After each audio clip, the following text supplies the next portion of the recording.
Hello student, NEET PYQ series का question number 5।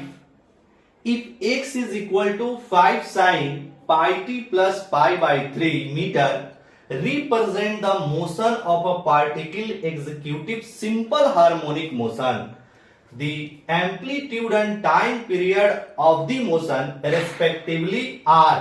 4 option दिया हुआ है। ठीक है, तो सबसे पहले जो एसएचएम का स्टैंडर्ड इक्वेशन जो होता है उसको लिखिए और जो क्वेश्चन में इक्वेशन दिया हुआ है उसको लिखिए। दोनों इक्वेशन को क्या करेंगे, कंपेयर करेंगे, आसानी से एम्पलीट्यूड और टाइम पीरियड निकल जाएगा। चलिए यहां पर लिखेंगे सॉल्यूशन। आपका जो क्वेश्चन में दिया हुआ है सिंपल हार्मोनिक मोशन की जो इक्वेशन है वह है x is equal to 5 sine pi T plus pi by 3 और इसकी जो स्टैंडर्ड इक्वेशन होता है वह होता है x is equal to A sine omega T plus 5। Clear. अब यहां पर अगर हम लोग दोनों इक्वेशन को इक्वेट करें तो a का जो मान है वह हो जाएगा 5।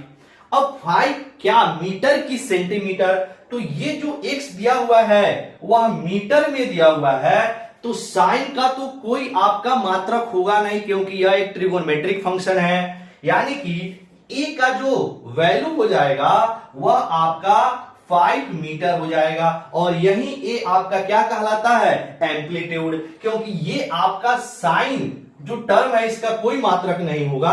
यानी x बराबर 5 मीटर और यहां से x आपका लिखा हुआ a साइन ओमेगा टी, तो ये साइन वाला टर्म का कोई मात्रक नहीं होता है, इसीलिए a कितने के बराबर हो जाएगा, 5 मीटर के बराबर। ठीक, एम्पलीट्यूड हो गया 5 मीटर। अब यहां से हम लोग को टाइम पीरियड निकालना है, तो टाइम पीरियड निकालने के लिए पहले आपको ओमेगा निकालना पड़ेगा। तो फिर यहां से अगर कंपेयर करेंगे तो ओमेगा इज इक्वल टू है पाई के बराबर। ठीक है, अब आपको टाइम पीरियड कितना होता है, टाइम पीरियड निकालने के लिए यहां से लिखेंगे time period t is equal to 2 pi by omega. ठीक है, टाइम पीरियड होता है 2 पाई बाई ओमेगा।